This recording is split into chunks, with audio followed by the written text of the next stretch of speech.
Hello everyone, this is my review of the Active Mold Stain Remover Gel.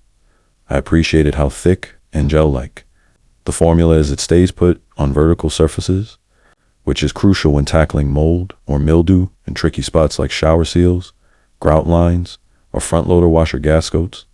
What I really like is that it targets the problem areas that traditional sprays often smear around the gel clings, penetrates, and visibly lifts those stubborn dark patches.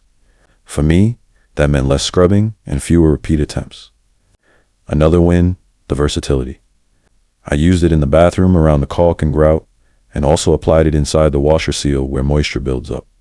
It held up well in both spots and made a noticeable difference. There are a couple of things to keep in mind, because it's designed for tough stains. You'll want to follow the instructions, leave it on for a long enough time, ensure good ventilation, and wear gloves. Also, if you're looking for an everyday general-purpose cleaner, this one is more heavy-duty. It's best for the spots that really need attention. Overall, though, I'm very pleased with this purchase. If you have mold, mildew, or persistent dark discoloration on seals, grout, or tight spaces, and you want a product that works rather than covers the stain, I highly recommend it, and I hope this review helps.